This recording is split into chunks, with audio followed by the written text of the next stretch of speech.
Hello and welcome to King Cnut's episode in this the 17th in the series English Sovereigns.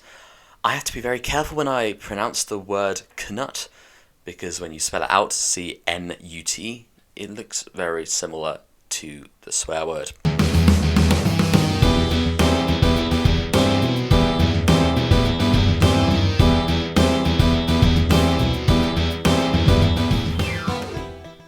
The music there, of course, showing that we are not dealing with a monarch from the House of Wessex today, but in fact one from the House of Denmark.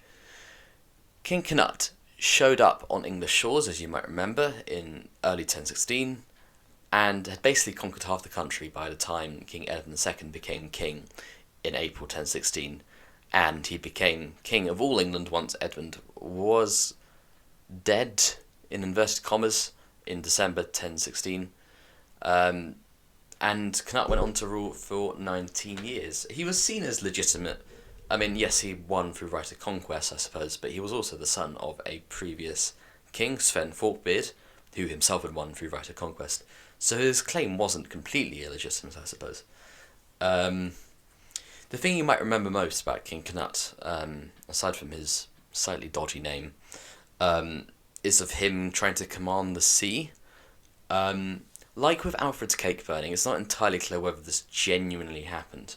But the point of the story is that the king couldn't control the sea. Only God can control the sea. And any nobleman who's trying to, praise the king for him maybe at one point saying, sea, go back, and the sea went back, was being deceptive, being sycophantic and obsequious. And he was trying to show his nobles that they shouldn't do this, and that Cnut himself was a man of humility and a man of piety. That's the point of the story, but it certainly isn't the thing that we should remember most about King Cnut. As King of England, initially, Cnut had to make sure that his throne was secure, so he executed the Etheling, who is kind of like the Anglo-Saxon equivalent of the Prince of Wales, namely the heir to the throne, who at the time was Edwig, or Edwig, depending on who you're talking to. And he also exiled Edward the Confessor, who, as you might know, became King of England and was the last monarch of the House of Wessex to rule, because he was the son of Emma of Normandy and Ethelred. So when Ethelred died and Cnut became King of England, Cnut married Emma of Normandy and had a son with Emma called Half Cnut, but at the same time, Cnut had a sort of common law wife on the side called Elfgifu of Northampton, with whom he had a son called Harold, who was probably illegitimate, but would nevertheless succeed Cnut in the year 1035. These relationships obviously were not something, and are not something, that would be condoned by the Christian Church, either then or nowadays. And the church wasn't happy with Cnut anyway, because he had launched a large invasion force against England, and his armies had pillaged and looted their way through the monasteries and all the churches, so in order to get Cnut to win his throne, or just because they fancied a bit of money, because obviously the churches and monasteries of England were very rich. Cnut was aware of this, and to recompense the church, he literally decided to pay the church back all the money that had been taken from them by his soldiers, which made the church very happy, and meant that when they were writing the historical records, namely in the Anglo-Saxon Chronicle, they were inclined to give Cnut quite a good hearing, which potentially explains why Cnut is called the Great, which is not an epithet I agree with particularly for Cnut. I mean, you could probably call Cnut the Good, or Cnut the Decent, but I don't think you could call him Cnut the Great, because I think Great puts him in the ranks of Alfred and Aethelstan, which I don't think he deserves as a King of England. But that's not to trivialise the work he actually did as King of England. So, as king, he governed in initially a proto-federalist manner, which sounds quite technical, but essentially means that he kind of brought back the kingdoms of Wessex, of Mercia, of East Anglia, and of Northumbria, and made them into earldoms. So he was actually the king who introduced earls into Britain, and he made his followers, who kind of helped him with the invasion, the earls, but they quickly stabbed him in the back. So he made some local Anglo-Saxon lords the new earls, including, for example, Harold Godwinson's family. Harold Godwinson being King of England briefly in 1066, and we all know what happened to him. That was how his house was initially kind of brought up, and how he came to be a thing. Anyhow, the reason why I think the English kind of regard him as a good king was he brought peace and prosperity to England, because obviously being the Danish king and the Viking longboats coming from Denmark, it would have made no sense if he's robbing England when he is king of Denmark and king of England.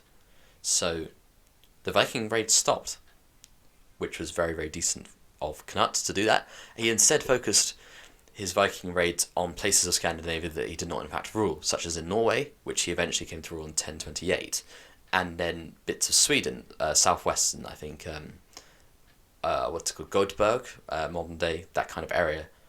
He tried to subjugate and did become king of that area. So he kind of turned the tables there, which was quite useful, and he used English support. The English were very, very much active in that. They actually helped him do that. So the tables had been turned in that regard. He also instituted a Danelaw, which, if you remember, was kind of like for the Danish governed parts of England back in Alfred's time, was the way, basically, like the constitution of those places. And he kind of brought it back for Scandinavian people living in England at the time. He also expanded the law code in the same way that Alfred and Ethelstan had done, and Edgar too, I suppose, which was quite helpful. And unfortunately, he kept the law code as it was. He didn't alter. He didn't make the whole of England Danelaw, for example. He kept the existing Anglo-Saxon law codes and structures in place. So he did not try and dismantle it, which I think, again, is why the church is very kind to him. Because if they dismantled that, then obviously the church wouldn't have been so kind to him. I mean, Cnut himself was a Christian, which might seem quite counterintuitive, because Cnut was foremost Danish, and the Danes back then were pagans, and the Anglo-Saxons generally were Christians. So you'd think that Cnut would come over and dismantle the Christian tradition. No, precisely the opposite. He was a Christian. His Christian name was, in fact, Lambert, but Cnut obviously has a much better ring to it.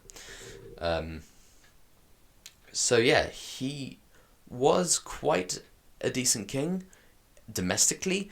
In terms of foreign affairs, he kind of had a great deal of prestige. So the fact that he ruled England, Denmark, he even had influence in Ireland, bits of Norway, bits of Sweden, kind of gave him a lot of prestige abroad. So he became really good friends with Holy Roman Emperor Conrad II, attending his coronation in 1027, and indeed managed to negotiate with the Pope to reduce the cost of archbishops' clothing, for example.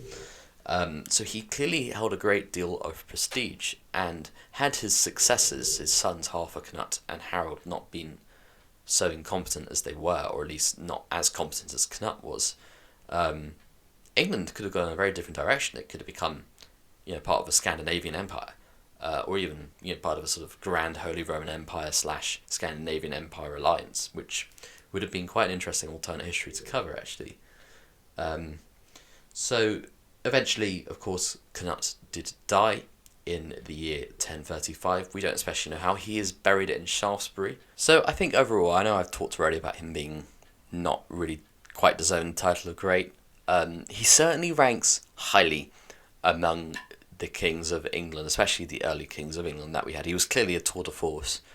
And you could legitimately argue that he should be called the Great. I just don't think as an English king he did enough in comparison to Alfred and Ethelstan, who I think matched the criteria for gaining the epithet the Great. Anyhow, that is the end, for Cnut did die in the year 1035. We don't know how, but he's buried in Shaftesbury. And that is it for episode 17. The next episode will be his son, Harold Harefoot. Thank you very much.